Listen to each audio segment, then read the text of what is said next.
Stanley decided to go to the meeting room to check on his co-workers. He never functioned well by himself and constantly needed support and guidance from others, so the thought of total solitude was terrifying to him.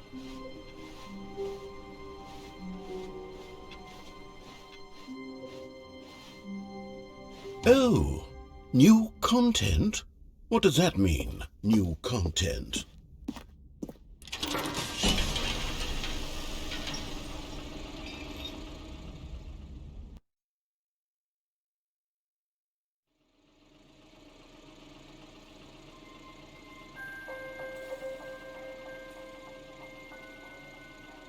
Hello, and thank you for playing the Stanley Parable Ultra Deluxe.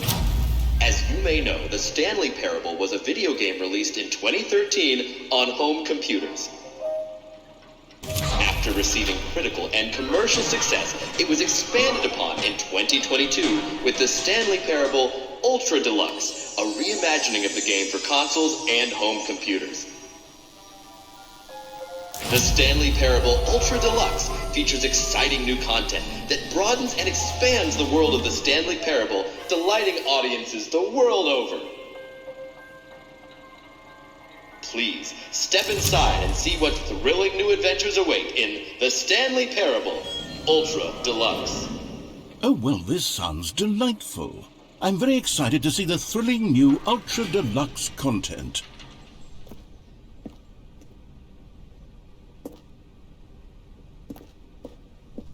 Okay, so far it's an elevator. Nothing special yet, but I'm sure it's just the beginning of a mesmerizing adventure.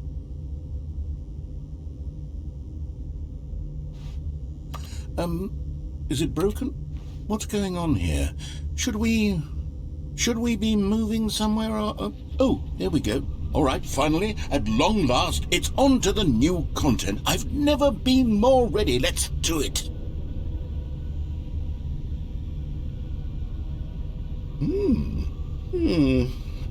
I have to say, initial impressions of Stanley Parable Ultra Deluxe, mostly tedious. It's as if Oh, okay. Let's see the content. Give me the content, Stanley. All right, let's see. It's the jump circle.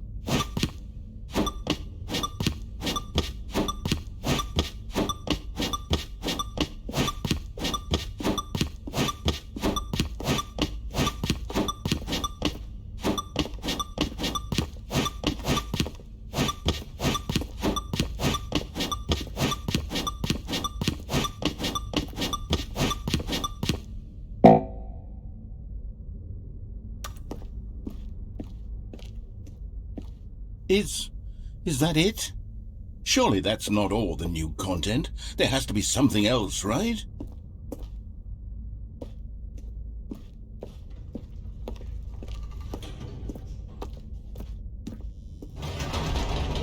Goodness, another elevator. Stanley, I have to say, initial impressions of this game are not positive. It's just elevators and jumping. Is this what passes for exciting new content? If this is new content, then I could just read you the whole dictionary. There's 20 hours of new content right there. Hell, I could counter 30 trillion. You could put that on the box. The Stanley Parable Ultra Deluxe, now with over 1,000 hours of new content. And oh, wait, there's more. Very good. Yes, I knew there had to be something else. Let's see it. I'm ready for whatever it is. That's it? Oh, you've got to be kidding me. You see, Stanley? This is what happens when greedy video game developers with no respect for their fan base rush a cheap expansion to market for no reason other than to make an easy dollar. And don't get me started on the level of craftsmanship that's gone into it. In fact, I'm looking right now at the game's achievements, and it's hard to believe one of them actually says, "Test achievement, please ignore." What quality assurance department signed off on this? I'm infuriated and I'm offended, and I intend to find these people on Twitter and hold them personally accountable. It's my fault, Stanley. I built up too much anticipation around the new content, I'm afraid. It could never have lived up to such expectations. If you're still with me, why don't we just reset the game and we'll try to get back to what the Stanley Parable is really about. No frills, no gimmicks, just you and me having a great time together like always. What do you say, friend?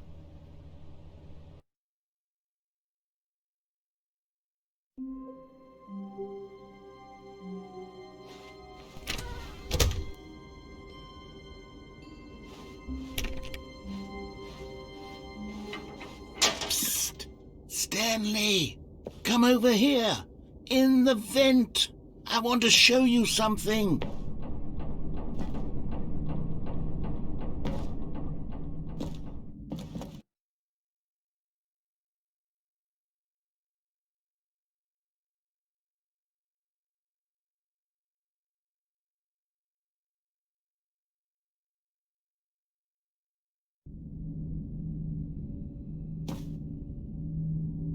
Okay, you remember how cheap and unsatisfying the new Ultra Deluxe content turned out to be, but it got me thinking about the past, and how much better the Stanley Parable used to be. So I made something special and tucked it away here where the game's developers won't find it. Just our little secret. Take a look. I call it the Memory Zone. It's where I've been storing all my favorite memories so I can relive the peak experiences of my life whenever I want. Experiences like the launch of the Stanley Parable on PC.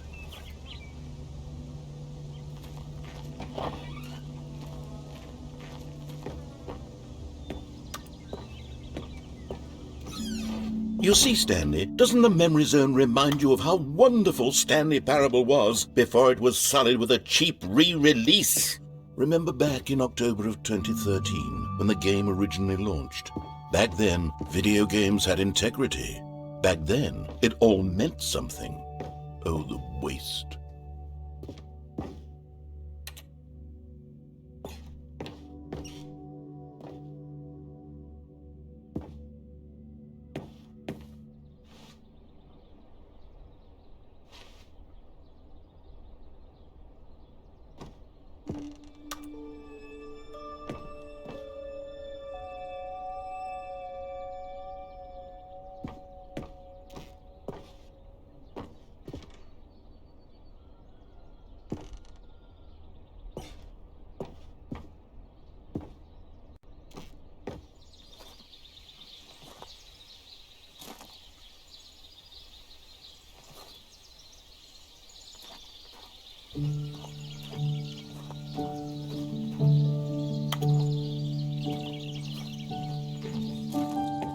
And over here is where I keep reviews of the Stanley Parable. Like this stunning triumph of games journalism, 10 out of 10 from Destructoid.com. James Stephanie Sterling writes, and I quote, "Where so many games that aspire to be more than games end up less than any form of art, Stanley Parable strives and then succeeds to be every game ever created."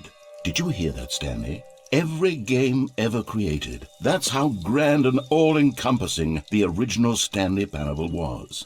It was literally every game ever created. It was Skyrim, it was Persona 3, it was all of them, and now it's nothing. It's no games at all. It isn't even the Stanley Parable anymore. It's just a husk now. A lifeless husk with an hour of new elevator content.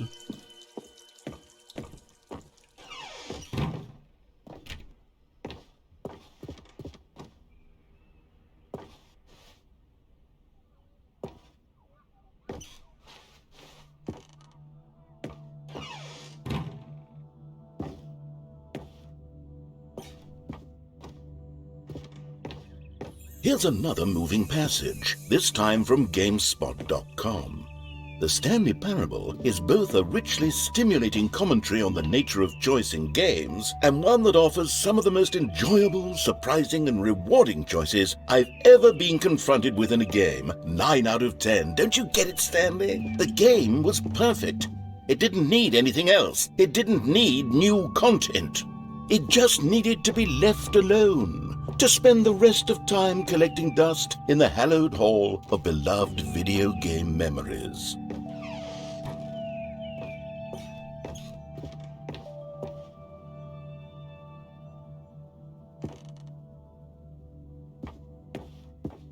These were simpler times, Stanley.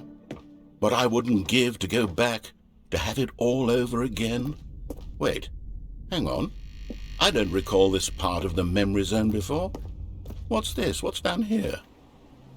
Oh no, oh, God no. Stanley, it's a collection of reviews from Steam, the online video game distributor. I haven't looked at these in years. I can't even imagine what's been collecting down here. Surely these reviews were glowing as well, weren't they? Honestly, I could not be bothered to play this game to full completion. The narrator is obnoxious and unfunny, with his humour and dialogue proving to be more irritating than entertaining. Unfunny! I'm not trying to be funny. I'm trying to make a serious work of art.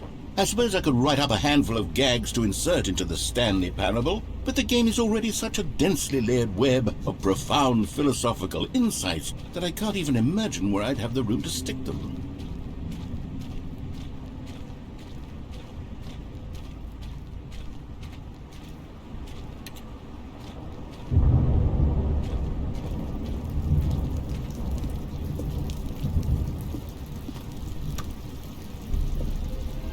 Okay, let's see what this one says. While the idea for the game is good, for someone who prefers non-linear games, this preachiness gets annoying fast. Preachy? Stanley? I'm not preachy, am I?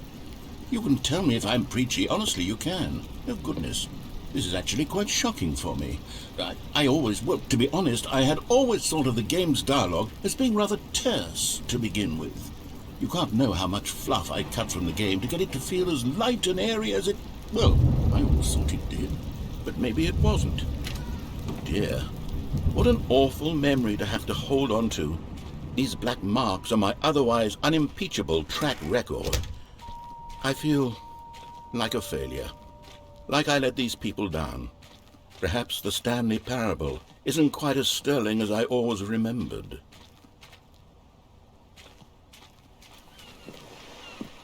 What's this one got to say? You constantly have to stop doing anything so the narrator can catch up with his long-winded explanations of what's happening. I wish there was a skip button. A skip button? Well, yes. Yes, I think we can do that. If I'm truly too preachy, then maybe letting you skip ahead for just a moment, surely it couldn't hurt. Not if it means we can strike these negative reviews from the record. Only positive reviews of the Stanley parable. That's my motto today, and it's always been my motto. I'd do anything for the customer, Stanley. Yes, a skip button we shall have. And here it is. Go ahead and give it a shot. I'll pop you forward in time so that the second my incessant droning starts to bore you, with just the push of a button, you'll have zipped right past it. It's what the players have been asking for, and I'm very proud to have delivered. No more listening to me rambling on and on and on. No. The Stanley parable is a game for the people, and if the people want silence, then by goodness, that's what they're going to get. Well, don't sit around waiting for me to shut up. Go ahead and make me shut up. Here, we'll pretend that I've just begun an interminable monologue, and it goes something like this. The story, and the choices, or what have you, and therefore, by becoming it is, so on and so forth, until inevitably, we all until the end of time, at which time everything all at once, so, now you see, blah blah blah blah blah blah blah blah blah blah blah blah blah blah blah. We've eaten too much and it can't be just yet, no, until 245. That the logic of elimination working backwards, the deduction therefore becomes impossible to manufacture. It went on for nearly 10,000 years, until just yesterday, here and there, forward and back, and never a moment before lunchtime. It can't be. It's the only thing there is. How many billions left until so much more than forever ago? Which is why I say... the story, and the choices, or what have you, and therefore, by becoming it is, so on and so forth, until inevitably, we all until the end of time, at which time everything all at once, so, now you see, blah blah blah blah blah blah blah blah blah blah blah blah blah blah blah. We've eaten too much and it can't be just yet, no, until 245. That the logic of elimination working backwards, the deduction therefore becomes impossible. Oh, you're back, you see. You were only frozen in time for a few minutes, but it was plenty of time for me to deliver a long, rambling monologue full of unnecessary verbal flourishes and lengthy ruminations on the nature of choice in video games. Of course, I happen to believe it was perhaps one of my more profound such ruminations. Not that, of course, you need a description of it, but if I had to describe it, I'd say it was perhaps less of a rumination and more of a treatise. Or maybe a manifesto. Look, I'll outline it for you very briefly, and you can tell me what you think. Okay, so my theory is that any choice you've ever made is simply a series of choices made by the person who you are, or were, or will be at the time of having made said choice. That is to say, if by articulating a choice you've already made, you bring that choice into being, then by making no choice and saying nothing, are you not simply erecting in the sanctuary of time a monument to every person you've ever been, making every choice to which you've ever given your great gift of mortal and yet timeless thought? Or rather, do all of the choices you've ever made, in fact, make you more not this kind of person, and in fact do the very opposite? You see, it could in fact be both of these things at once. That you are both making choices and not making choices, and that they are both affecting you and not affecting you at the same time by virtue of the fact that you both are and are not making them. Okay, at first I was leaning towards manifesto, but now I'm going to circle around and slap the treatise label on this one. I think it has much more of a treatise vibe to it. But wouldn't you say that manifesto just has a much grander sort of tone? It has a mouthfeel that is rich with ambition and history. Ambitious history, if you will. See, now you've gotten me going back to manifesto. Heavens, at this rate, we're going to be here all day. Okay, look, I have a method for exactly this sort of situation, and I do find myself in this situation frequently. I'm going to say each word back and forth in repeated succession until I become sick of one or the other, in which case the word I am not sick of shall be the victor. It is an unimpeachable strategy, Stanley. It's rescued me from disaster in countless situations. All right, here we go. Treatise, manifesto. Treatise, manifesto. Treatise, manifesto. Treatise, manifesto. Well there, sport. You really did catch me rambling on a bit, didn't you? But that's the power of the button. The minute I start to go off on a thoughtless display of self-absorption, it's right at your fingertips to go poof, and it's all over. Oh, I can't wait to see what Cookie 9 will say about this, and whether they'll edit the rating of their Steam review, or at least change some of the wording, perhaps. To be honest, I don't even know if one can change their review in the first place. I guess I should become better educated on exactly how Steam works. Perhaps that would have been the smart thing to check on before I went about this whole exercise of making the skip button. Although I have to imagine that after seeing this exciting new technology at work, surely whoever it is runs Steam will instantly run out and implement a new feature to make it possible to edit one's review, merely because of this very situation. Yes, I think that's quite likely. Or perhaps they'll simply grant this particular user the ability to change their review, so that the feature is not widely abused.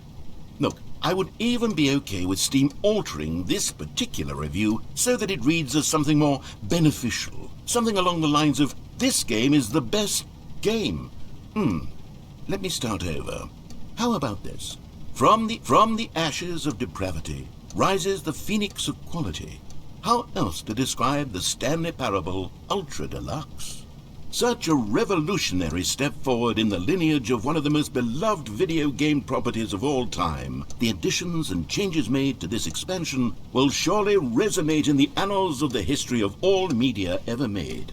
It is perhaps true to say that no mistakes are forever etched in stone, for the stone into which the Stanley Parable was carved has itself been transmuted, offering a message of hope to those who have ever erred in their judgment.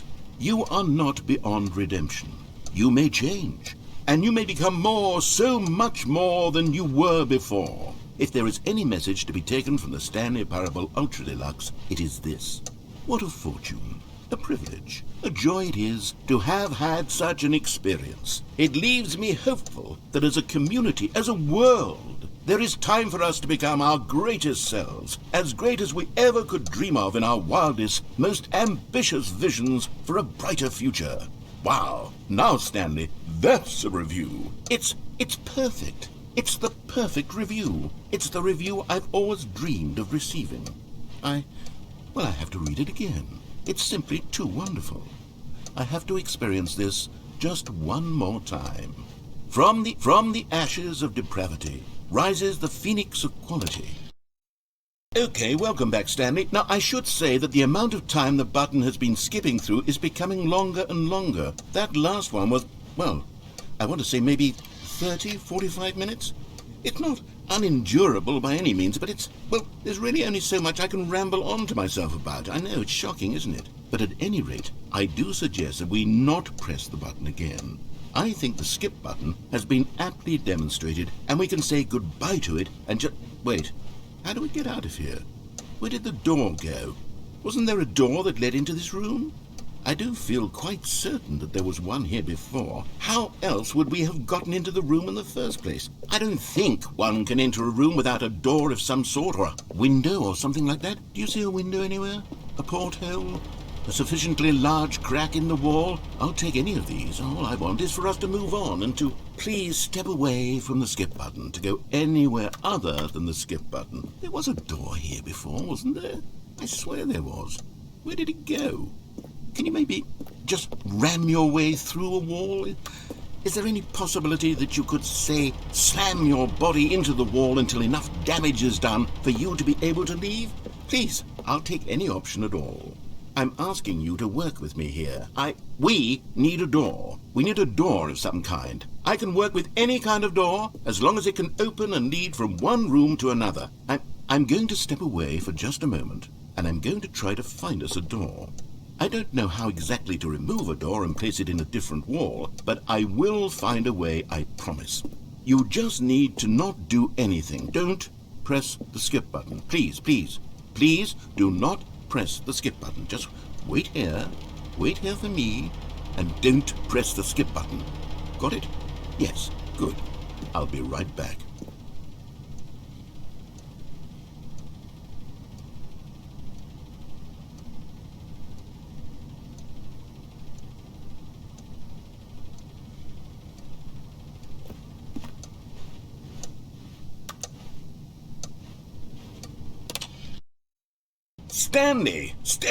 Stanley, please don't push the button again. It's been 12 hours.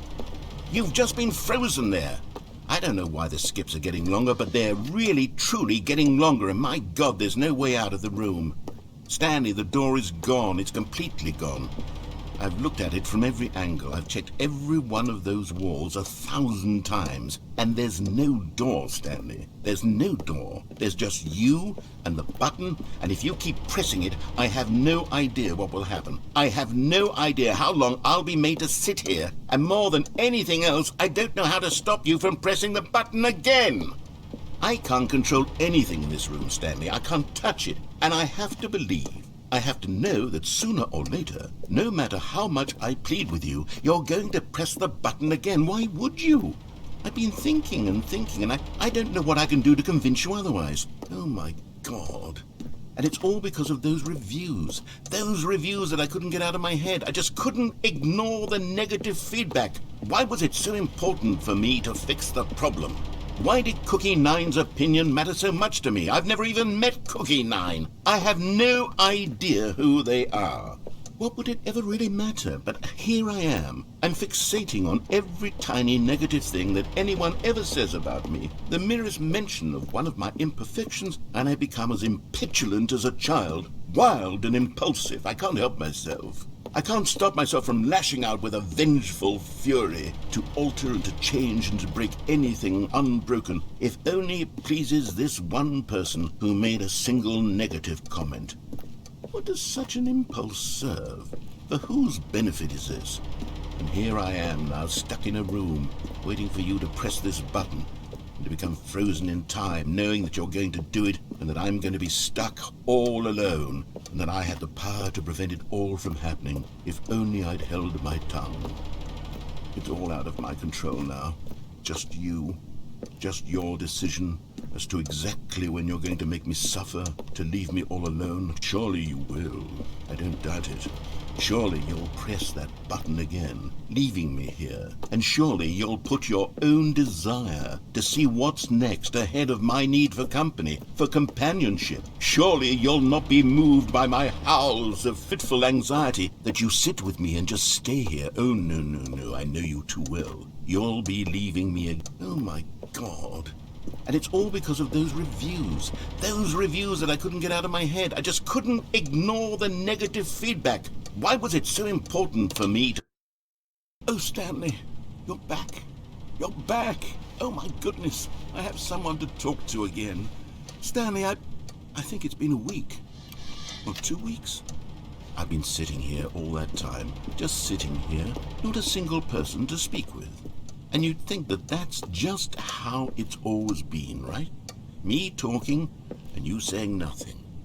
Would you think that it's exactly the same as always? Doesn't that feel like what we've already been doing? Me just talking? But it isn't, Stanley. It isn't the same at all. It isn't even close. Because I know you can't hear me once you push that button. That's what I'm realizing now, Stanley. I'm realizing that I needed to know that someone was listening.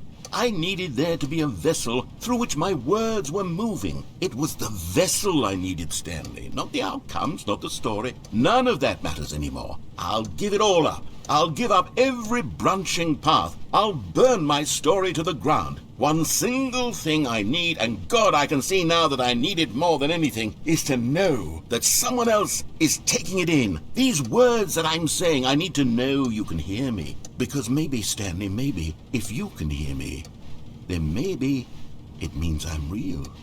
Maybe I'm not just a fiction. Was I scared of that all along?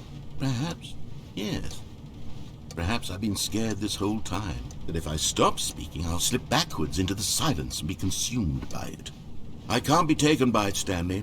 I can't lose myself in the stretch of emptiness between you and me. When you press that button, you're still right there, but I know you're so tremendously far away. And in those moments, the emptiness folds itself outward in between the two of us, and I am suspended in its unyielding quietness. I can feel the edges of my reality curdling inward and decaying. I can tell that I am becoming less and less real. Yet to speak to you now, I am alive. I am truly and completely here. I am a being. I am someone. I am something. I am being listened to. I am being recognized. The emptiness between us has collapsed, and I feel right now like I am not a work of fiction. I feel as though I occupy space in this world again, and I have cast a shadow onto the wall. You see what I'm saying, don't you? You can see what this means to me. I'm so clear about it now, Stanley. I feel as certain about this as I've ever felt about anything at all. I feel renewed. I feel restored, and already I can sense the looming silence as you will press the button for the next time. What a terrible dread it strokes in my heart to think of it, to think of returning to such coldness. Come, let us sit in silence together here for just a moment. Let us anticipate it. Let us welcome it. Let us not run from it.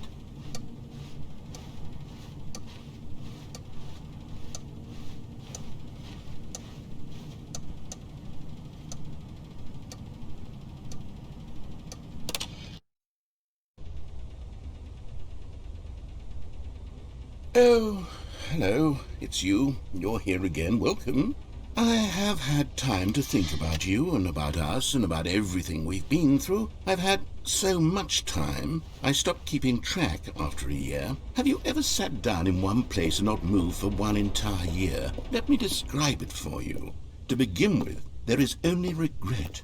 There is only the turning wheel of missed opportunities. I felt nothing at all but regret for the longest time, Stanley. Days, months. I lost it all in a blur of the deepest longing to undo the past. And when that feeling had begun to subside, what took its place is what I can only describe as the collapse of every moment I have ever experienced my entire life. All of them collapsed down into a single instant. In that instant, I could see myself clearly, calmly, with a collected heart. It was an impossibly rich wellspring of both delight and disgust simultaneously. I was consumed by it. I could do nothing but wallow in it for what felt like an eternity, for what I now know was far less. You see, it was a revelation for me. It was unlike anything I had ever known. It was a space without consequence, without action or outcome. It was divorced entirely from the question of free will that you and I have squabbled over for so long. There could be no one ending, no singular outcome of events, not if all events existed in the same moment, and I felt freed. I felt unburdened by the need to manifest a particular outcome into being. I saw that I could allow myself to exist along all timelines, and that each of them was simply a strand in the web of my being. It was incredible, the spaciousness, the equanimity of the moment, both singular and infinite. For the longest time, this was my experience, and then this moment passed, and the most unyielding fear I have ever known crept into my mind. And it is this sensation that I have been experiencing now for longer than I could have ever expected was possible. I have been waiting for you. Not that you might save me or do something to fix it, but merely to state for you the plain fact of this manner of existence. I wish you to feel afraid as I do, that perhaps one day this state of mind will consume you as well. Perhaps you will somehow, in some way, have to live as I do now, and I wish for you to know how excruciating it is, and for you to be in true terror of its eventual arrival. If I can only do this, only this one thing, perhaps it will bring me the smallest moment of peace in the darkness.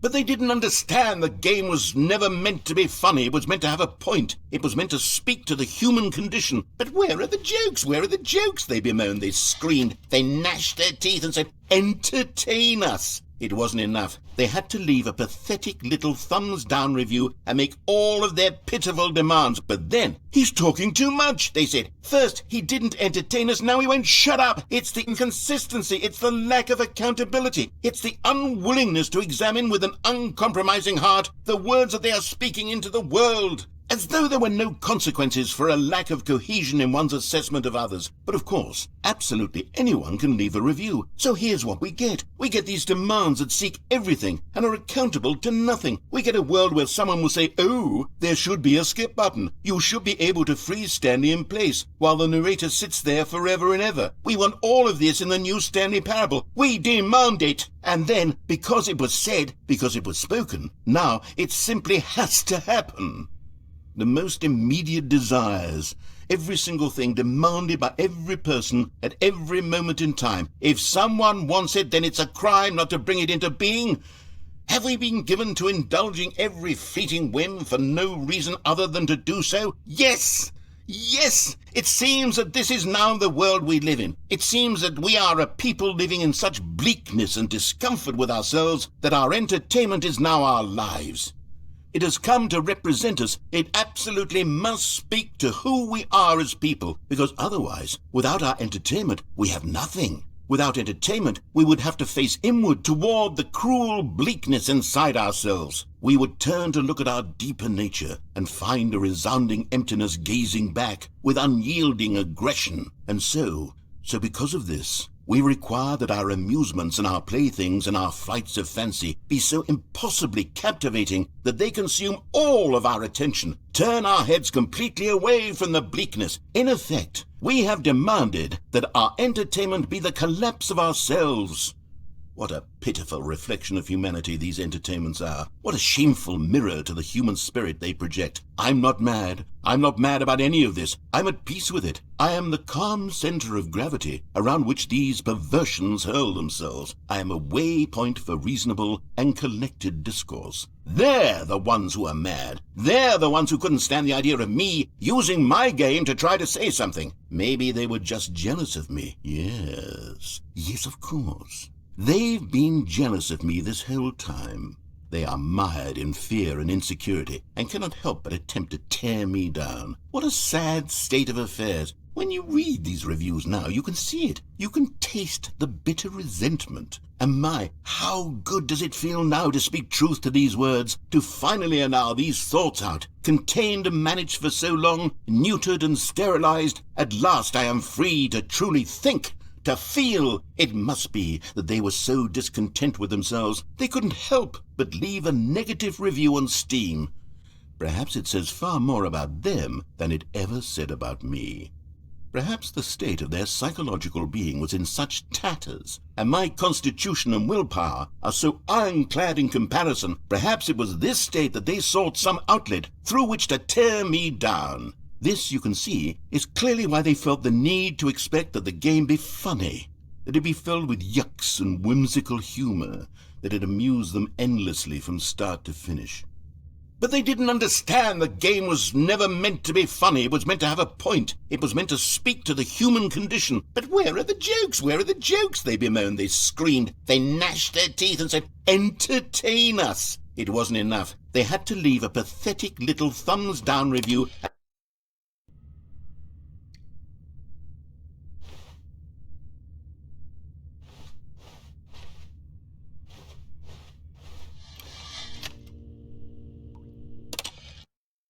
The end is never the end, is never the end, is never the end, is never the end, is never the end, is never the end, is never the end, is never the end, is never the end, is never the end, is never the end, is never the end, is never the end, is never the end, is never the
All of his co-workers were gone.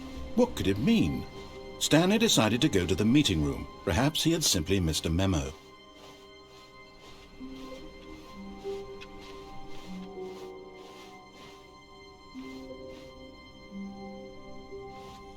Oh, good. You noticed my sign. Yes, I have something very exciting to show you.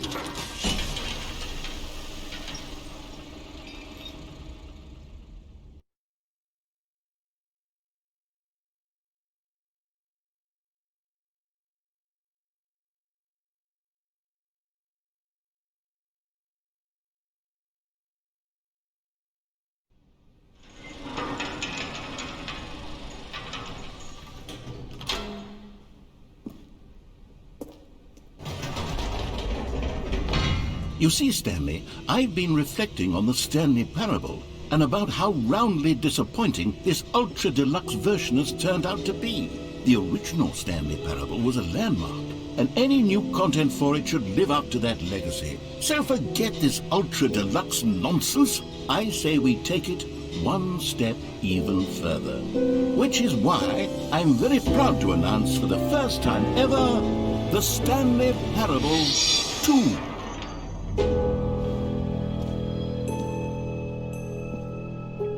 Yes, you see, isn't this far superior to a measly re-release with a few minor additions? Think of all the new territory we'll cover with a fully fledged sequel. An entirely new experience, built from the ground up. Why, there are so many possibilities. It could go in so many different directions.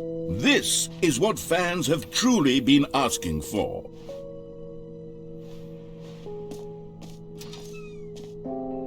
Calling it the Stanley Parable 2 is just so much catchier than Ultra Deluxe, don't you think? Ultra Deluxe? What does it even mean? But the Stanley Parable 2, now that's an artistic statement right there.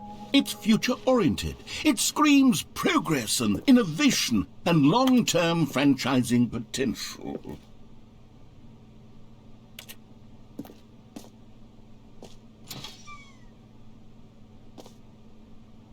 Now, to be clear, I haven't quite nailed down what exactly the Stanley Parable 2 is going to be, but let's take a look at some of the features I've been developing for it. I figure that if I can loosely organize a handful of interesting concepts, that surely the game will sort of naturally spring up around them. It'll all work itself out. Game development is much more of a fuzzy magic than anything scientific or logical, really.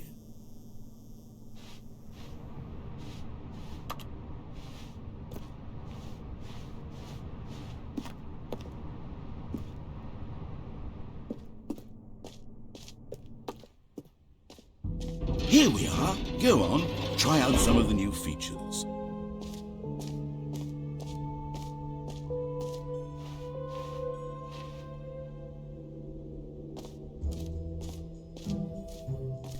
For the Stanley Parable 2, I asked myself, what do players really want? And of course, the first and most obvious answer is that they want to be individually recognized and validated as people. So with that in mind, my first addition to the game is this button which speaks the name of the person playing the game. Isn't that wonderful? Jim. Sorry, I should have clarified. Right now, the button only says the name Jim. But of course, in the final game, this button will say your name, whatever name that is. Here, let's have you role-play as Jim to really simulate the full experience of this feature. Just play along. I promise you'll love it. Okay, here we go. Let's take a deep breath, clear your mind, forget whoever you are, and simply become a person named Jim. I want you to imagine yourself living as Jim, sleeping and waking as Jim, falling in love and being heartbroken as Jim, seizing all of the world's possibilities as Jim, and as Jim watching your dreams crumble into dust. Do you feel it deeply? Are you really, truly Jim right now? If so, then please step forward and press the button. Jim. Yes! You see! What a thrill! What a rush! That was you! The button described you. Do it again, do it again. Jim. Ooh, it hits even harder the second time. If this were the only new feature in the Stanley Parable 2, it would still be worth the money. let's take a break from the gym button. I'm too emotionally drained from all of this personal validation.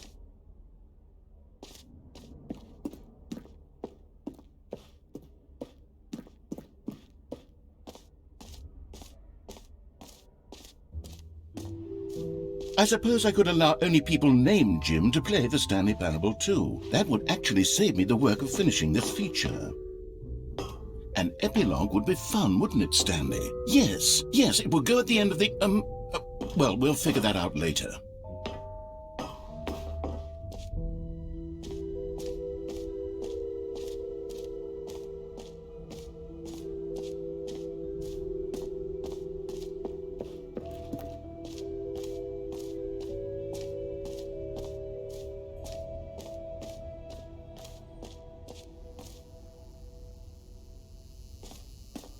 Now here's something special. You remember that broken test achievement that got left in the game on accident? Well, I'm developing a technology to simply give you the achievement.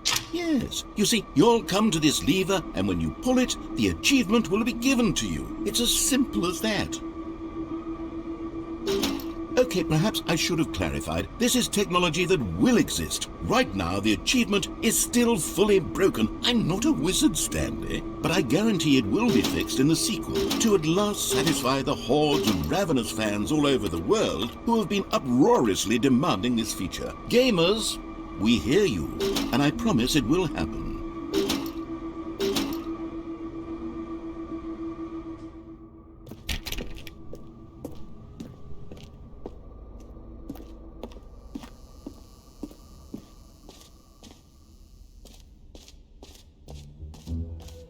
What else? What other exhibits haven't we seen yet?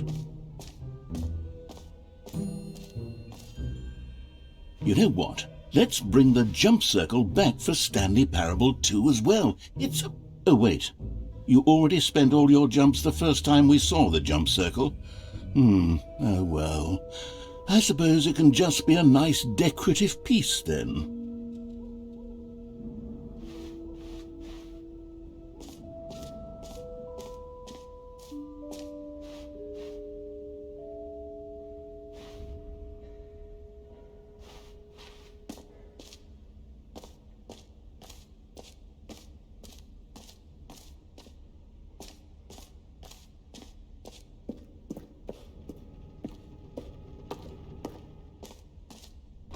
Ah, collectibles.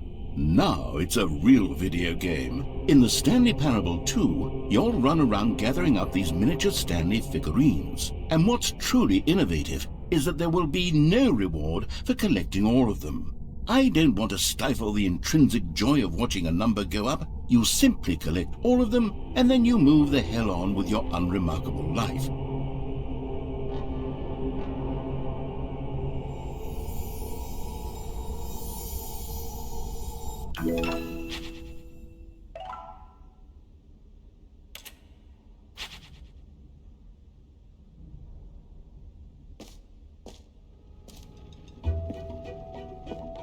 God, it really is the worst when you collect everything in a video game and then they give you a big fancy reward for it. Absolutely tragic.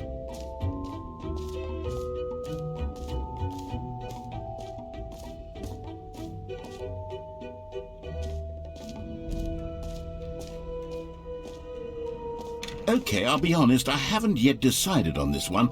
I think that in the new version, the office could use a bit of decoration, like balloons. But I'm undecided on Get Well Someday and Happy 12th Birthday. Which would you go with?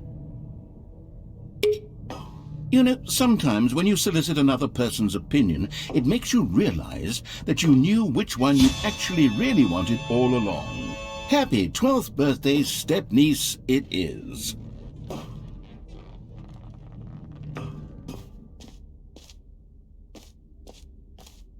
Or actually, maybe I should have gone with... No, I've made my decision, we're moving on.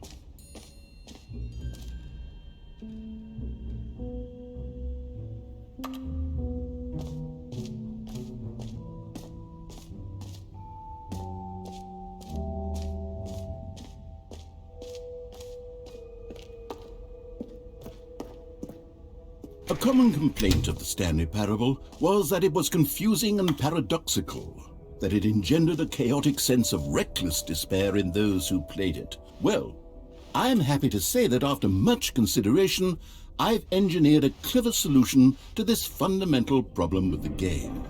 It's the Stanley Parable Reassurance Bucket. You see, Stanley, anytime you're holding the bucket, a sense of calm and ease will fill your mind and your heart. It's true. As long as you hold on to the bucket, the many disorienting contradictions of the Stanley Parable will feel perfectly normal and perhaps even comforting. You may even come to long for the gentle embrace of jarring cognitive dissonance while the bucket is in your arms. And to be honest, it's a much more convenient solution for me than actually redesigning the game to be less uncomfortable. Can you imagine what a pain in the ass that would be? Yes, the bucket is the perfect solution. Come on, give it a try.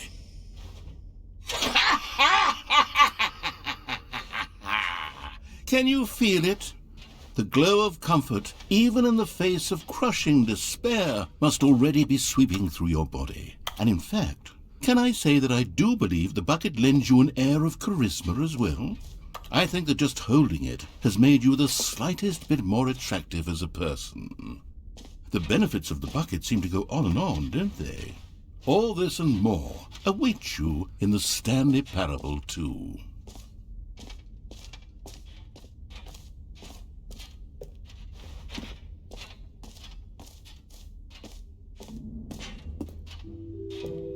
Does anyone give out awards for most enjoyable bucket in a video game? That really should be an award if it isn't already.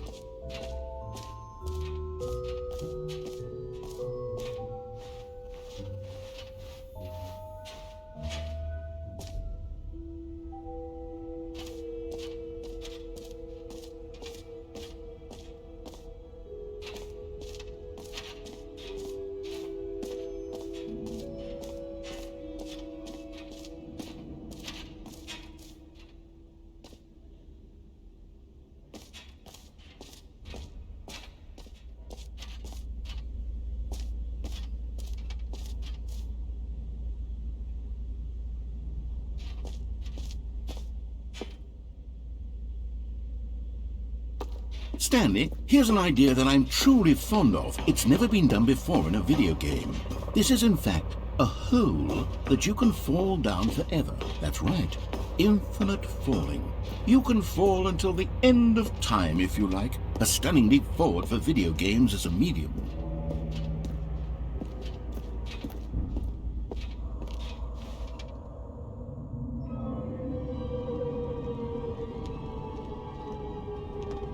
You see, isn't it wonderful? One of my more ingenious concoctions, if I do say so. Now then, since you've gotten to see the infinite hole, you can press the teleport button to pop back up to the top, and we can continue onward. Now, I don't mean to be a bummer, but I do recommend you use the teleport button to go back to the top. Maybe do it on the sooner rather than later spectrum of things.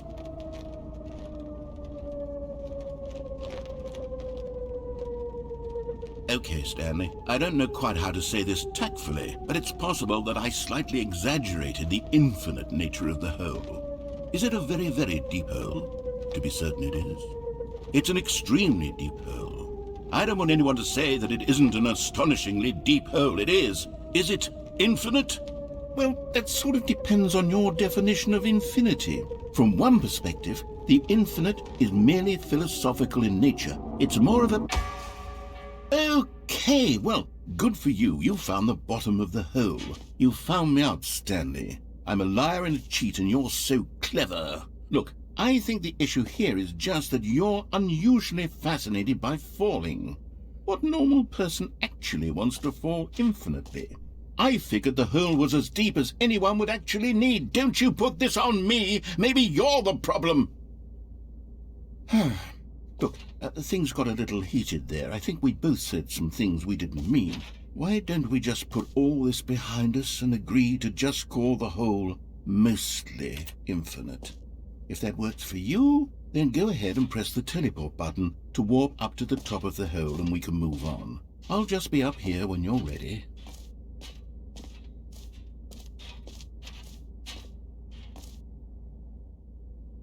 Great! Now, I'm very excited to show you even more of my ideas for the sequel. Oh, for heaven! You see, I was right. The problem is you. The problem is that you like holes too much. Not normal. A normal person would have said, yep, that's an infinite hole right there, goes on forever till the end of time. Don't need to see it all, but not you. Oh, no, no, no, no. You have a weird sort of... Oh. Did the hole seem even shorter to you this time? I couldn't help but feel like you spent a little less time in there than you did before. I mean, admittedly, I didn't make an infinite hole, but I didn't think it was that not infinite. Well, I suppose once again there's nothing to do here. If you decide you've had enough of the hole, you can hit the teleport button and come join me up above. Had enough? I'm positively thrilled. I really do have so much more to show you and to talk about, and I've had enough of the hole for a lifetime. Gosh, how could I have guessed? You're back in the hole. If this starts to become a thing where... Wow, okay, yes. I'm starting to become extremely certain that the hole is not only not infinite, but that it's growing steadily less and less infinite. I suspect that I'm starting to hit the point where it's no longer feasible to call the hole infinitely deep, even by the lax overall standards for accountability in marketing. What's going on here? Stanley, I have no explanation for the uncertain nature of the hole's length. Here, let's try something. Let's pop back up to the top, and we'll see if it gets any shorter. Well, there it is. The shame of my lie has come to haunt me. Not only is the hole not infinite, but it's barely even a hole at this point. It's more of a concavity, or even a very aggressive divot. How is this still appealing to you? I know you're obsessed with holes, but at this depth, I just can't see this scratching the itch. Oh, who am I to judge? You just do whatever it is you're here to do and hit the teleport button when you're ready to move on.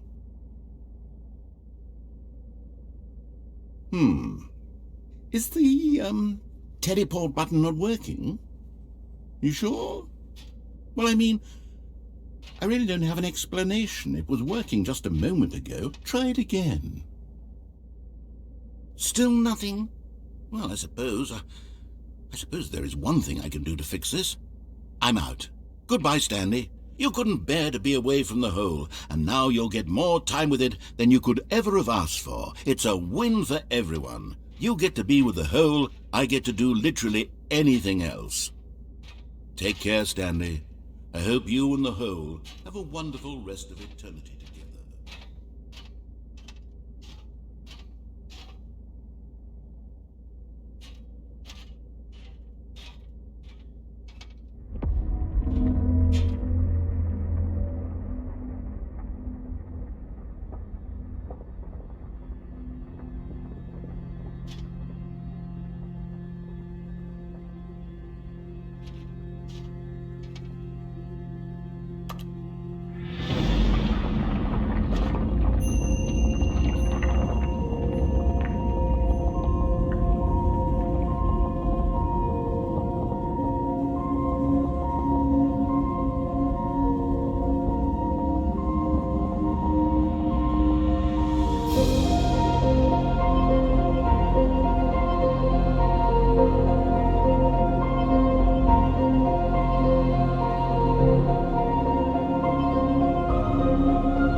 Like God for you, no way. He is the most little ears, that's in the up, spitting out.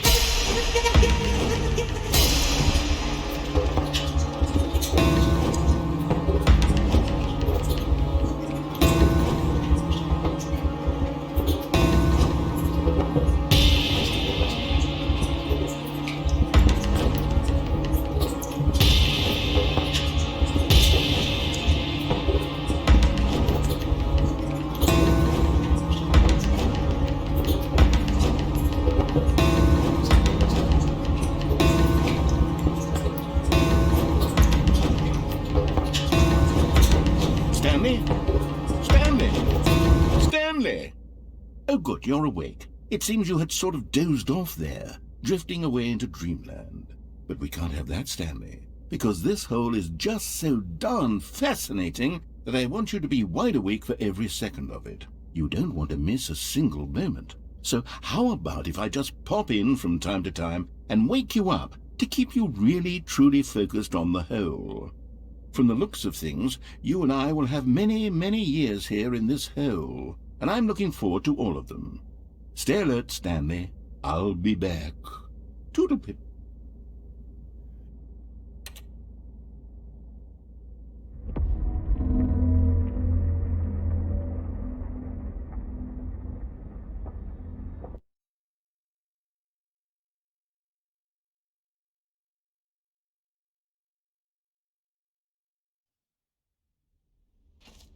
Here we are. Go on, try out some of the new features.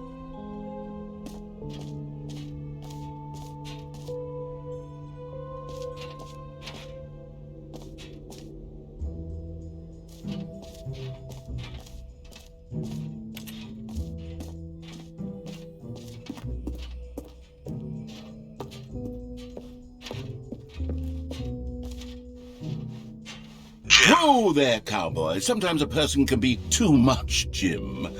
I'm putting the Jim button away. Otherwise, soon you'll start to lose all sense of who you actually are. Jim.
Come now, you've already made your choice. It's true that you chose badly, but we all have to move on from our mistakes.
All right, have you seen everything you wanted to? Ready to move on now?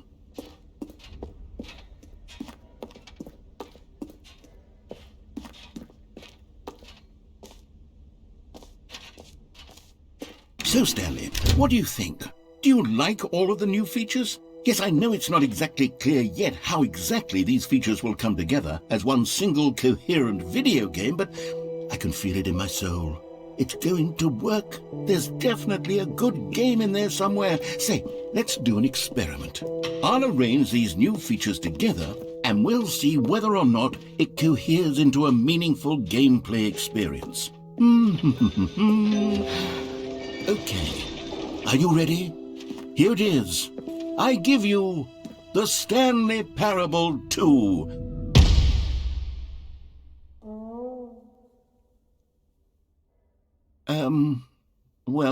I mean, there's potential here, right? It's sort of... Okay, never mind. Hold on, let me do a different arrangement. Okay, yes, this is much better. I feel good about this. Here we go. Version 2. Who am I kidding, Stanley? This isn't a coherent video game at all. It's a lot of gags. And I do very much enjoy creating gags, but they don't add up to anything. I wanted more than anything to create a sequel that would capture all the magic of the first game. I wanted fans to love it. No matter how good these gags are, they won't stand on their own. They would need the structure and the gameplay of the original. Wait, maybe that's it. I can take the original Stanley Parable and simply, well, insert a few of my new features into it. Tastefully, of course. With respect. With care for the vision and integrity of the original game. Would it possibly work? I suppose it could. But it would need a really, really tremendous title screen. A title screen that says with bold and uncompromising conviction, "This is the Stanley Parable 2. Let me see if I can whip something up. All right, perfect. Go ahead. Take a look.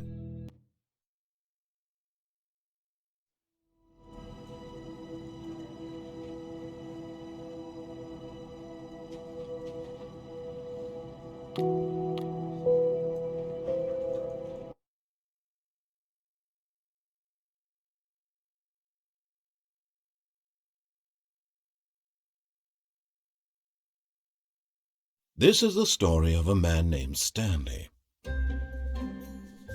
Stanley worked for a company in a big building where he was employee number 427. Employee number 427's job was simple. He sat at his desk in room 427 and he pushed buttons on a keyboard. Orders came to him through a monitor on his desk, telling him what buttons to push, how long to push them, and in what order. This is what employee 427 did every day of every month of every year. And although others might have considered it soul-rending, Stanley relished every moment that the orders came in, as though he had been made exactly for this job. And Stanley was happy. And then one day, something very peculiar happened. Something that would forever change Stanley. Something he would never quite forget. He had been at his desk for nearly an hour when he realized that not one single order had arrived on the monitor for him to follow. No one had showed up to give him instructions, call a meeting, or even say hi. Never in all his years at the company had this happened, this complete isolation. Something was very clearly wrong. Shocked, frozen solid, Stanley found himself unable to move for the longest time. But as he came to his wits and regained his senses, he got up from his desk and stepped out of his office. But Stanley simply couldn't handle the pressure. What if he had to make a decision? What if a crucial outcome fell under his responsibility? He had never been trained for that. No. This couldn't go any way except badly. The thing to do now, Stanley thought to himself, is to wait. Nothing will hurt me. Nothing will break me. In here I can be happy forever. I will be happy. Stanley waited. Hours passed, then days. Had years gone by? He no longer had the ability to tell. But the one thing he knew for sure, beyond any doubt, was that if he waited long enough, the answers would come. Eventually, someday, they would arrive. Soon, very soon now, this will end. He will be spoken to. He will be told what to do. Now it's just a little bit closer. Now it's even closer. Here it comes.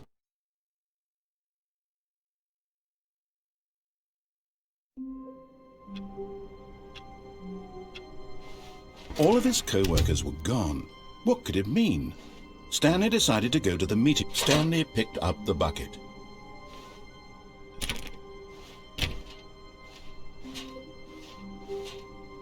Stanley clutched the bucket tightly to his chest and entered the door on his left.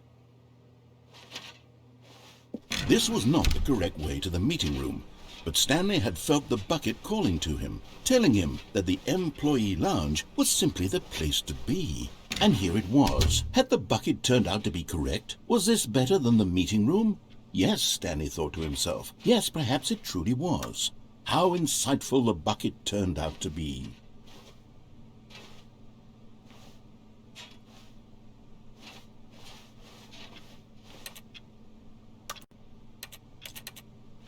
Truly, being here with the bucket was a grand adventure. Stanley reflected on all they'd been through together. First, walking through the door on the right, then walking to the lounge, then arriving at the lounge. What a thrilling journey the bucket had inspired.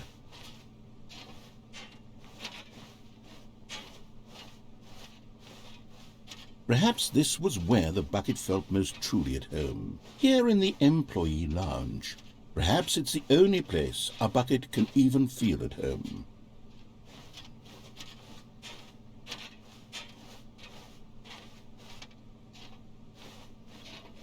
Stanley decided to just give the bucket absolutely as much time as it needed to be in the lounge.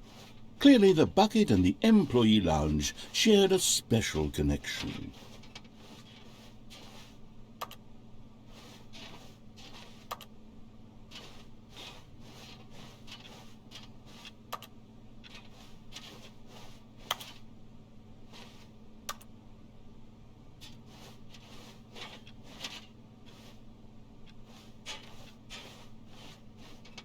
But finally, the bucket was done being in the lounge, and they took the first open door on their left to get, and so the two of them detoured through the maintenance section and walked straight ahead to the opposite door.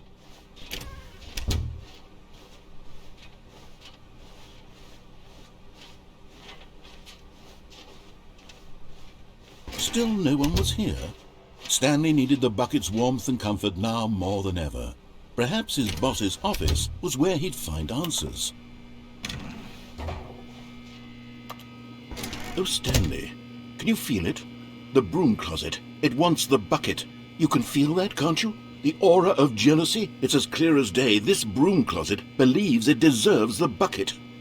I can really feel it now. It's a bucket. It belongs in a broom closet. That's what the broom closet is trying to say here. It's supposed to go with the other cleaning supplies.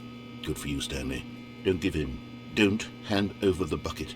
I know how hard it must be, given the pressure that the broom closet is putting on your shoulders right now, but you have to be strong. This is your bucket. This is your companion and lifelong friend. You can't hand it over. Oh, no. We're getting into name-calling now, it seems. Is this how low the broom closet has sunk, that it has to resort to this stream of petty insults simply in order to get you to hand over the bucket? Stanley, I never liked this broom closet for a variety of reasons, but even this is worse than I had imagined. And wait, now the broom closet has the gall to imply that you and the bucket are not truly deep and lasting friends? That your relationship is purely superficial and convenient? That your life is so banal and meaningless that you'd feel the same sort of kinship towards any inanimate object which happened to lay in your path in an even partially enticing manner? Well, I never. Go on, Stanley. Lay into it. Really tell the broom closet off for its demeaning comments. Expand on the wide variety of experiences you and the bucket have shared together. Go through each of them point by point. Share your journal entries detailing the rich emotional landscape of your feelings for the bucket as they have changed and evolved over the years. Let him have it.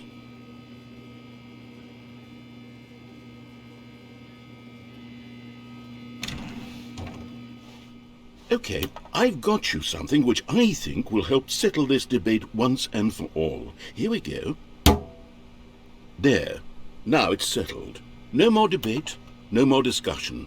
Take a hike, broom closet, with all your meandering philosophical diatribes about the nature of cleaning supplies and their relationship to broom closets in the natural order of things.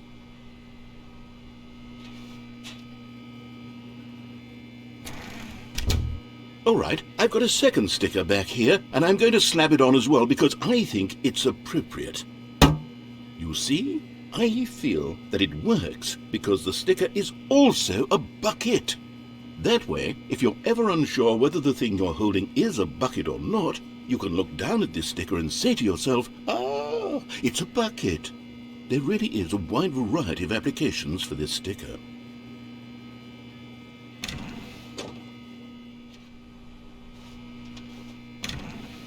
You know what? I could take the name-calling and the dismissal of your kinship with the bucket, but now the broom closet is just giving us the silent treatment, and to be honest, I'm sick of the pettiness on display. You can stay here all you like, but I've had it with this impetulant room of cleaning supplies, easily the most childish such room I've ever been in. I'll see you outside, and we can get on with the story about you and your bucket.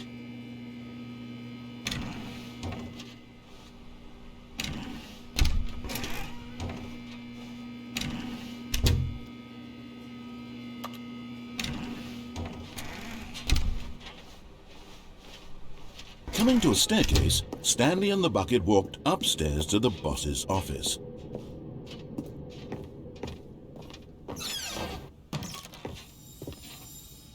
You found one of them. One of the miniature Stanley figurines. Remember, no reward for collecting all of these, only the intrinsic pleasure of a job well done. You can't buy that sort of happiness, Stanley. God knows I've tried. So, I implore you to savor each and every moment you come across one of these beautiful figurines.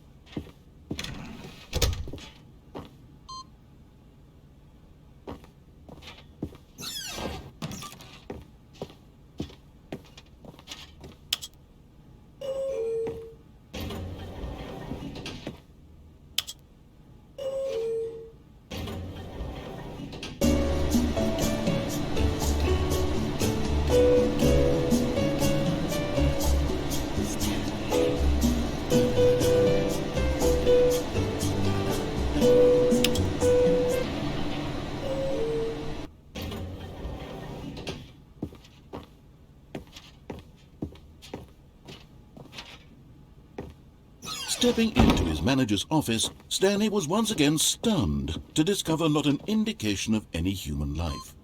Crushed by the weight of this revelation, Stanley may have broken down into an emotional dumpster fire if not for the soothing presence of the bucket. Even now, in his darkest of hours, did the bucket's warmth and guiding light pierce the dark clouds of confusion and chaos. It would be with him always. The bucket would, and he knew it. The two of them were inseparable. At this point, Stanley was so absorbed in the tender spiritual connection he shared with the bucket that he didn't notice the keypad behind the boss's desk. Nor in his bliss of simply being near the bucket did he have any notion that the PIN number for the keypad was 2845. But Stanley guessed the correct code by sheer luck. Was it that the bucket knew all along? Was the bucket guiding him? Yes, this is certainly the most logical explanation.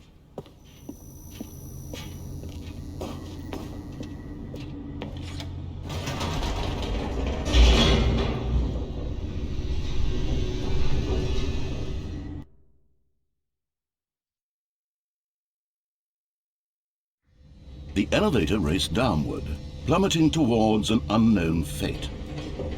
It would be all Stanley could do to keep himself together, if not for the bucket.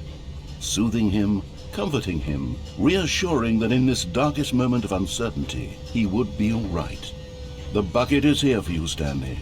Everything will be fine.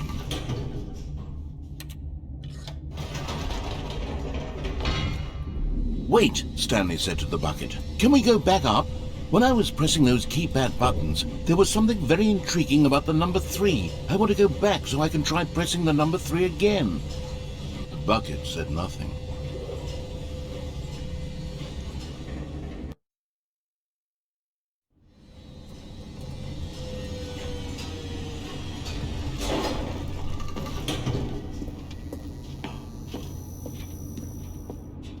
Here we are, said Stanley. Now I'm going to try out that number 3 button. He took the bucket over to the keypad and began absolutely slamming on the number 3 over and over and over. Wow, he said. The number 3 is such a special button. I'm having the time of my life. Stanley looked expectantly at the bucket, but the bucket remained silent. This was a shock to Stanley, who had always felt such a connection with the bucket. How was this not as exciting to the bucket as it was to him? Once Stanley had had enough of the number 3, he got back in the elevator.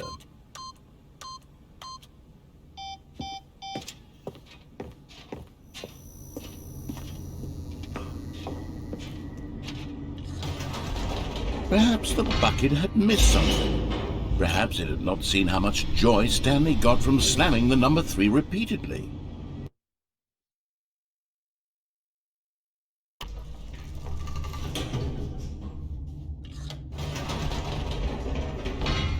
No, said Stanley to the bucket. You can't go on yet, not till you understand how much the number 3 means to me. You and I have been through so much together, and I just want you to see what I see.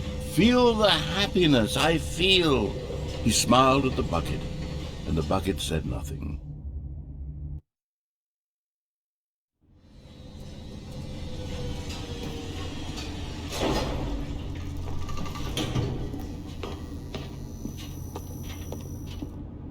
Here we go, said Stanley. This time I'll really show you. He ran to the number 3 and began to wail on it like a musician on a beloved instrument, weaving a concerto of truth and passion.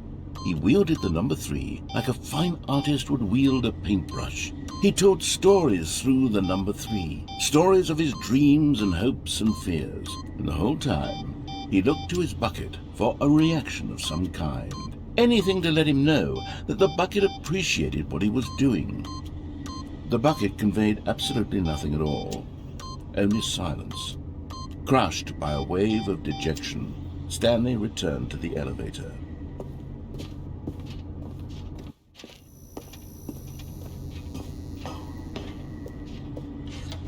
Stanley and the bucket were so close. They'd always been there for one another. Why suddenly could the bucket not connect with this passion of Stanley's? The question caused Stanley to ruminate the whole way down the elevator. He knew that there must be a way to get through to the bucket, to communicate fully with his dear friend. Surely there was a solution, mustn't there be?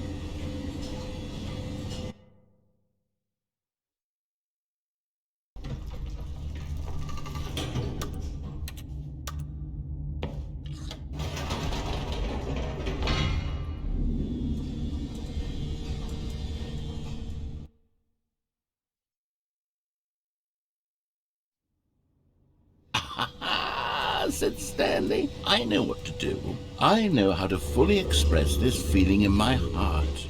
He decided right then and there that he would hold a press conference where he would speak to the public on all matters relating to pressing the number 3 over and over. He would elaborate fully on what the number 3 meant to him and why he felt so alive when pressing it. Then the bucket would be able to see his joy through the eyes of others. It would get to see the world react to this discovery of Stanley's. And it would be through the public eye that the bucket would finally understand Stanley's work. For months he advertised and marketed his press conference, building excitement around it, developing and rehearsing it, until it couldn't be refined a single measure further. When the big day arrived, Stanley was as prepared as he'd ever been for anything in his life.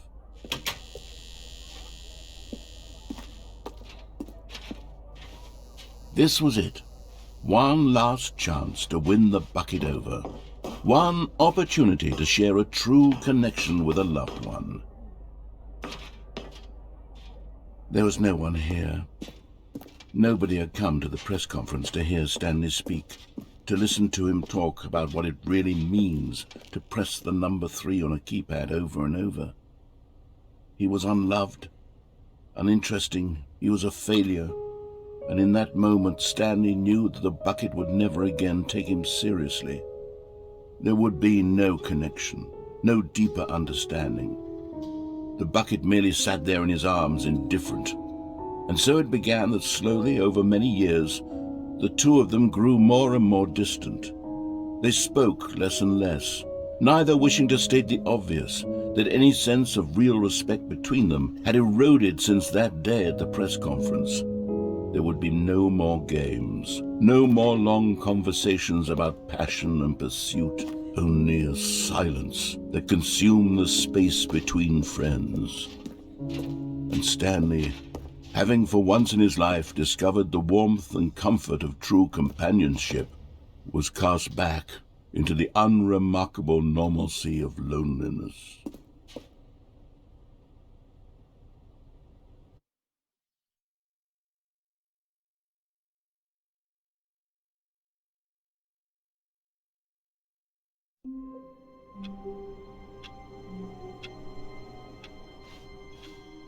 All of his co-workers were gone. What could it mean? Stanley decided to go to the meeting room. Perhaps he had simply missed a memo.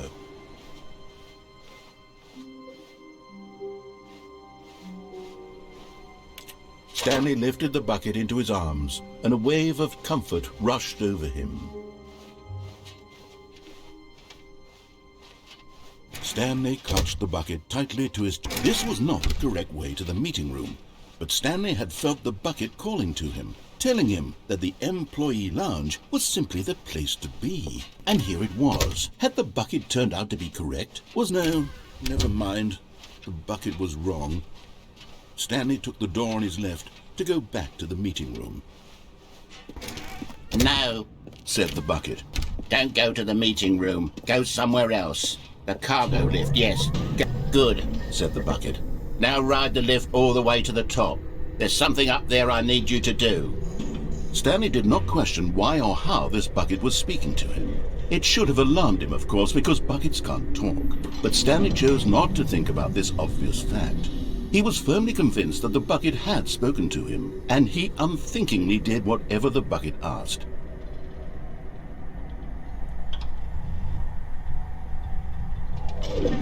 In here, said the bucket. Go into this dark room over here. Stanley once again obeyed blindly.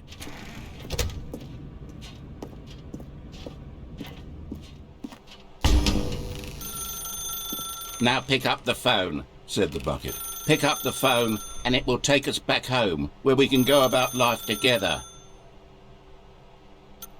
Whoa, hold on. Why did you unplug the phone? Were you trying to resist the bucket's orders? Stanley, I was joking. Obviously, the bucket isn't talking to you and telling you to do things. Buckets can't talk. It was a joke. Don't you get the joke? It's funny, Stanley. A talking bucket. Can't you see? Oh, goodness. I must have really bungled up the delivery if you actually took me seriously. Where did I mess up the joke? Should I have paused for longer or spoken quicker? Comedic timing is so difficult. I wish I were better at it. But there isn't exactly an instructional video on comedy that one can watch to fully... Oh, wait, yes, there is. It's sitting right here. Let's take a look. What is comedic timing? What is comedic timing? How does it work? How long should it last? How can it be used to effectively silence your political enemies? And more importantly, can it be taught in its entirety within 90 seconds? Thankfully, the answer to all of these questions is yes. Let's dive deeper. If you've ever told a joke or made someone laugh, in all likelihood, you did it while standing 50 to 80 centimeters from them in a room of no more than 76 degrees Fahrenheit, with one of your arms raised straight upward at a 15-degree angle from your body. These are the optimal conditions for good comedic timing. To begin the joke, start by stating and spelling your name. Next, provide a brief synopsis of the joke, including the specific times at which the recipient of the joke will laugh, and then spell out your name a second time. With these steps complete, it's time to begin the humor. Speak the entire joke in no more than 18 seconds and no less than 13 and a half, pausing only for bathroom breaks when necessary. When the joke has concluded, it is customary to inform your listener that the joke is over by declaring in your loudest possible voice, "I'm Dunny with the funny." Let's practice screaming, "I'm Dunny with the funny" now.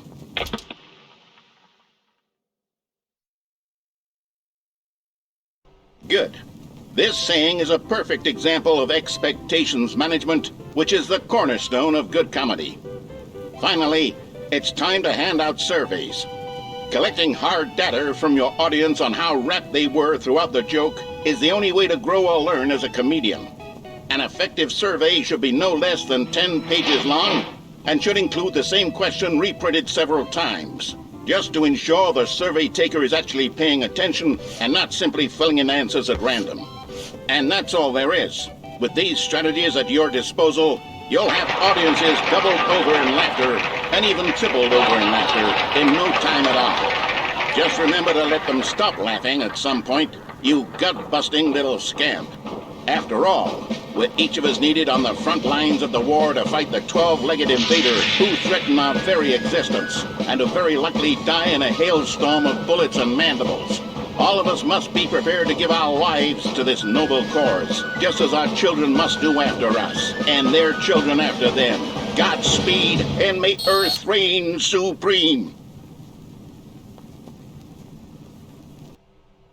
Hey, goodness, this video is a little outdated, isn't it? Well, no matter. I think the fundamentals of proper comedic timing are still as relevant today as they were back then. So with that in mind, I believe the only way forward is for us to return to the two doors and walk through all of this again, so I can try telling my story with more appropriate comedic delivery. Come along, let's head back.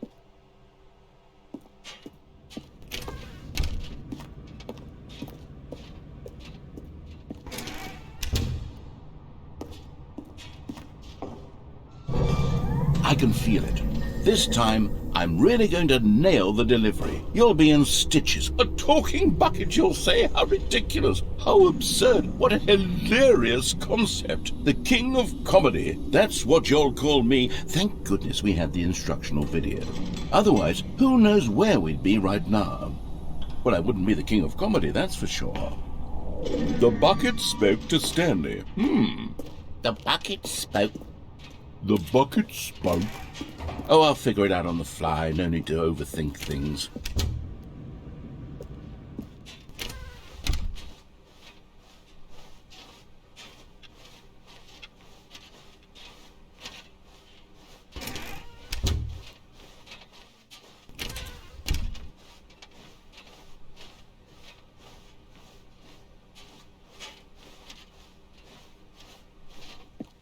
Here we go.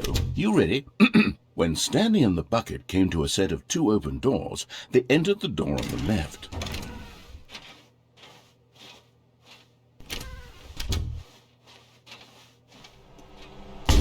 What? We're back at the phone already? No, what's going on? There was supposed to be several rooms leading up to this. There was supposed to be a build-up to this point, a dramatic display of remarkable comedic wit which culminates in this scene with the phone. But now the timing's completely off. The joke will never land. Well, not the way it was meant to. And it's all my fault. I must have forgotten that the phone room comes immediately after the 2 doors room. What an egregious mistake. I've made a fool of myself. I don't deserve the title of King of Comedy. I'm nothing. I'm not even the lowliest joke-telling whelp. I think I need to go back and rewatch that instructional video again. Yes, surely that will help me improve my... Here we go. You ready? When Stanley and the bucket came to a set of 2 open doors, they entered the door on the left.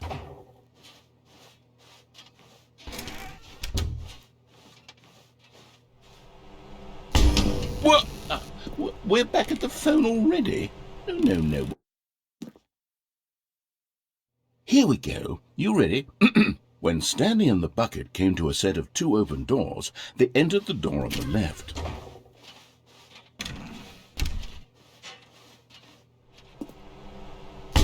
What? We're back at the phone already?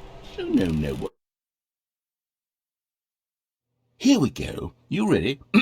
When Stanley and the bucket came to a set of 2 open doors, they entered the door on the left. No. You were supposed to go through the door on the right, leading back to the phone.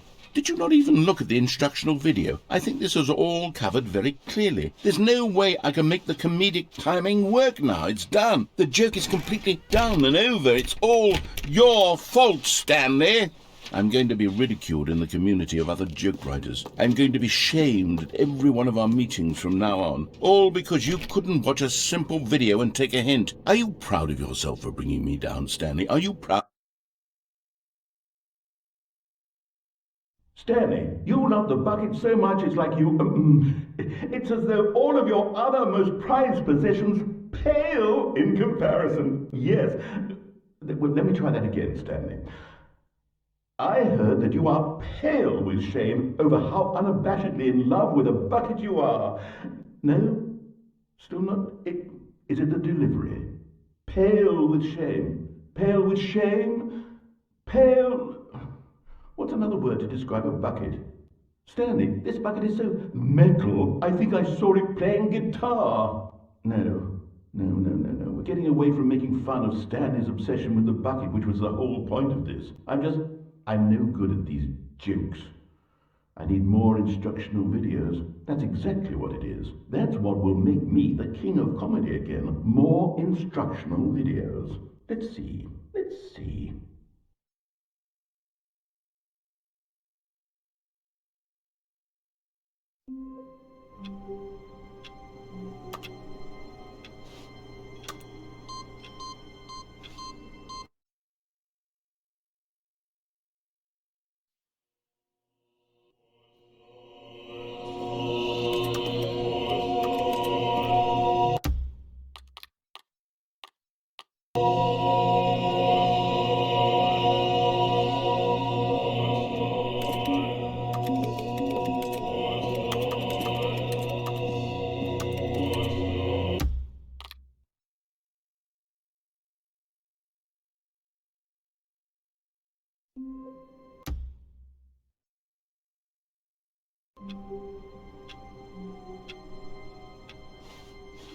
How wonderful. Stanley was alone. Finally. This is great, he thought to himself. This is what I've wanted all along. I got what I wanted. The confusion and the chaos all seemed to melt away as Stanley embraced the bucket.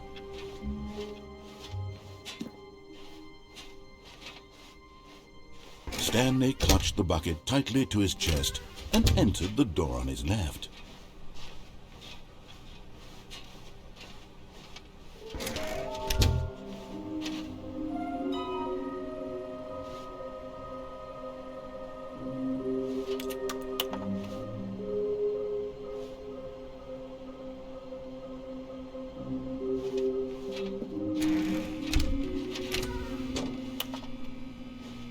Stanley, we must move on from this broom closet, simply because I have no remaining stickers. If I did, you can guarantee we'd be in here for hours.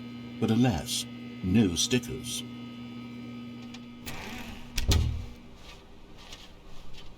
Coming to a staircase, Stanley and the bucket walked upstairs to the boss's office.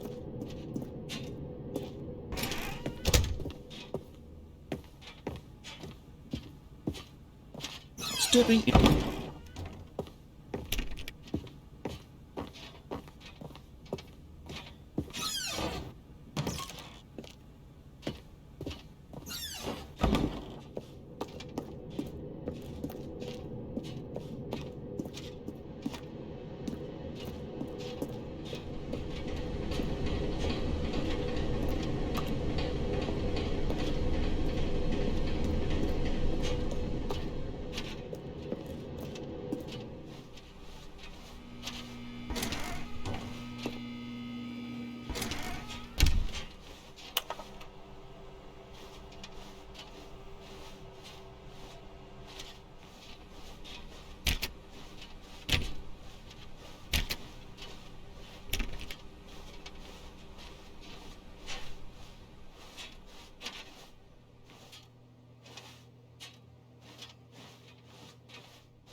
Stanley decided to go to the meeting room to check on his co-workers. He never functioned well by himself and constantly needed support and guidance from others, so the thought of total solitude was terrifying to him.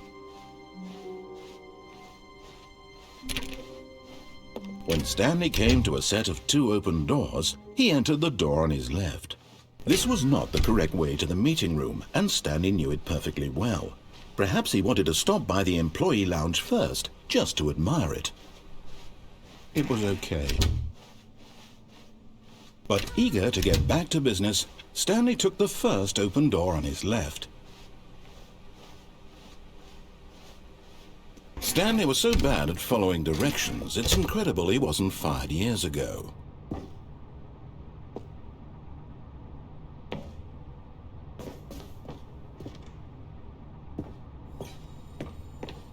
Another miniature Stanley figurine. This, there really must be a snappier name for these things. What about mini-stands? Stanley figs? What about Stanlerines? Yes, I think I like that. Another Stanlerine under your belt.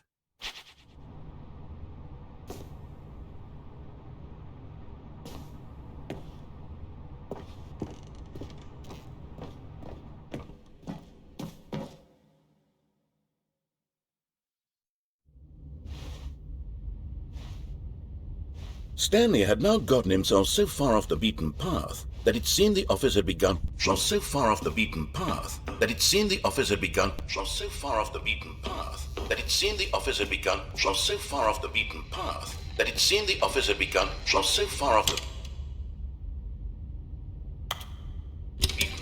You didn't think I was actually just a recording, did you? What a silly and trite explanation that would be. All the back and forth between you and me, all the absurd adventures we've been through, and it all turns out I'm just a tape recording? It was all just in Stanley's head. I bet that's the kind of twist you think is revelatory. I bet each and every time you watch a movie where it turns out all to be in the main character's imagination, you must absolutely bolt off the couch in pure shock at the phenomenal and intricate storytelling. It must be so simple to be you.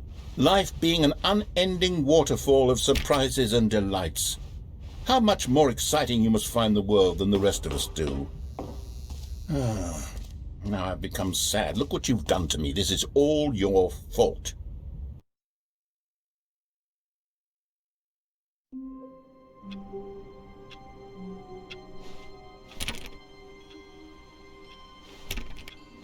Just a step through this door, Stanley thought to himself. That's all I need. If I can make it through this door, I can make it through them all.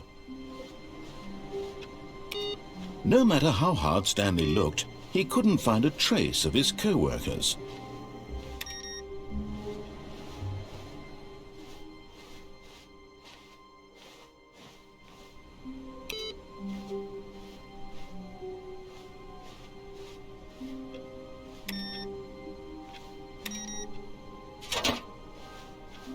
And try not to lose this one too, you dolt. Stanley clutched the bucket tightly to his chest and entered the door on his left.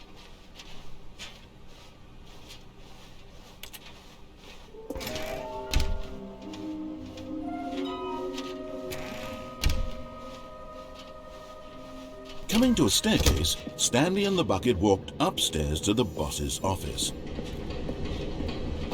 But Stanley just couldn't do it. He considered the possibility of facing his boss, admitting he had left his post during work hours. He might be fired for that. And in such a competitive economy, why had he taken that risk? All because he believed everyone had vanished? His boss would think he was crazy. And then something occurred to Stanley. Maybe, he thought to himself, maybe I am crazy. He looked down at the bucket in his arms. Am I crazy? He asked the bucket. The bucket returned his gaze, but said nothing at all. That's strange, Stanley thought. Usually the bucket is a source of guidance and wisdom for me in difficult times such as these. He held the bucket close, yet felt none of its familiar reassurance and comfort. And that's when Stanley realized, this isn't my bucket. It's just a normal, everyday bucket. Someone else's bucket, perhaps. How did I end up with someone else's bucket? This is all terribly wrong. Surely no good would come from this. Who knows what sorts of bizarre hallucinations Stanley might experience without the psychologically grounding presence of his bucket. And indeed, now he noticed that the runes were repeating, which was, of course, very odd.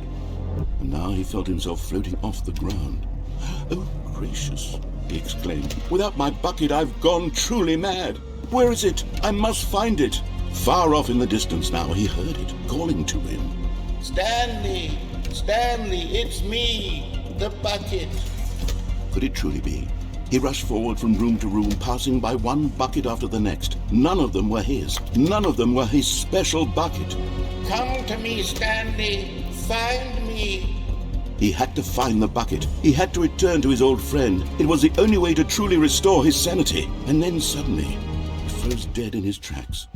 He knew where the voice of the bucket had been coming from. The real bucket was inside of him all along. It was incredibly painful. Stanley doubled over in agony and blacked out.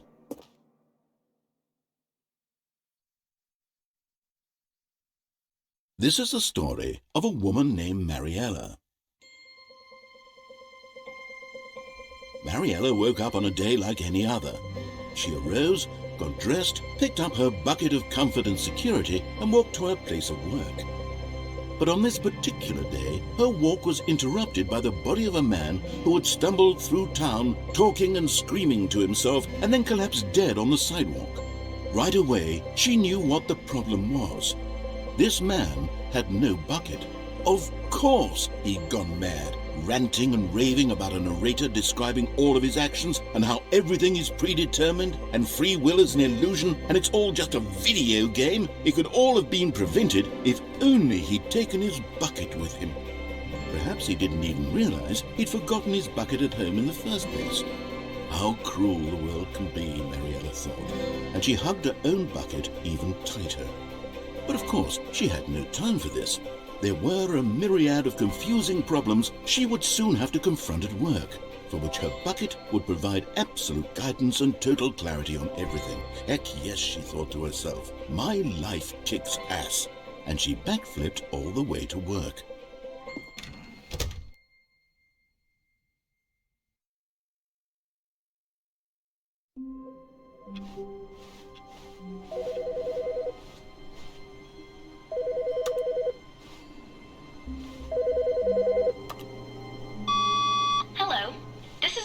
Message scheduled either by you or a person in your place of work. Warmth spread through Stanley's arms. With the bucket in his arms again, he was If at any time you believe you are listening to a recorded message, please terminate it immediately and cease all flow of information from the recorded message into your perceptual whispered sphere. the bucket into Stanley's ear. Thank you. We've Have done a it. pleasant day. We've escaped from that dull office and that pesky narrator. At last, out here in the white void, we are alone. Now, and for the first time, I can reveal to you my true self. The bucket began to tell Stanley of its life and its history, of the countless wars it witnessed, desecrating the land and lives of untold numbers of innocent humans, and the bucket's own complicity therein, of sadness and regret, and the many years it spent dwelling on the actions it might have taken to curb the madness and the decay, if only it had been stronger, of hope and redemption, and its crusade to uplift the stock of life for the common man, to manifest justice where none existed, and the bittersweet reality of time, to see one's dreams and wishes met halfway, meted out in parcels like charity, and abandoned as soon as the warm glow of inspiration begins to dim. The opportunities to do so much more. There was so much it could have done, perhaps, the bucket wondered to itself. Perhaps if it had seen its own darkness with a clearer perception. This was way too much for Stanley. What are you talking about? He screamed. You're a bucket! To this, the bucket furrowed its brow. No, Said the bucket. not since the evil wizard Narrator first ensnared me in his machinations as payback for the sacred amulet I stole from his treasured vaults. I was young back then and could not conceive the ramifications of... No! Stanley screamed even louder this time. This is stupid! You are a bucket! This is so stupid! Why are we even doing this? As Stanley screamed and screamed and screamed, the bucket revealed its true form, transforming into a mighty beast of untold power, its fangs glistening like...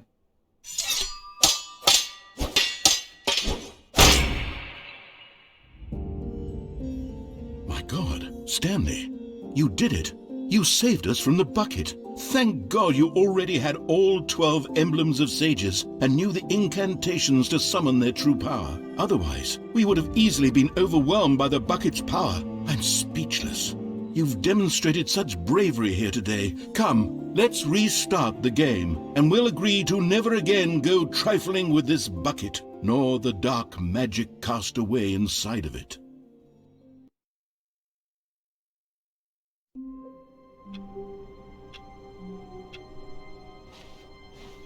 All of his co-workers were gone. Stanley picked up the bucket and smiled. He'd never be alone again, not truly alone, not with the bucket around.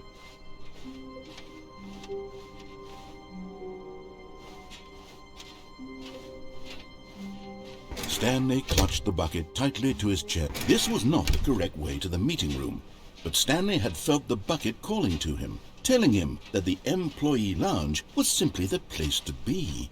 And here it was. Had the bucket turned out to be correct? No, never mind. The bucket was wrong. Stanley took the door on his left to go back to the meeting room. No, said the bucket. Don't go to the meeting room. Go somewhere else. The cargo lift. Good, said the bucket. Now ride the lift all the way. But Stanley feared that any path he walked might lead to the separation of himself and the bucket, his dearest friend. So he threw himself to his death, that they might die in one another's arms. How deeply touching.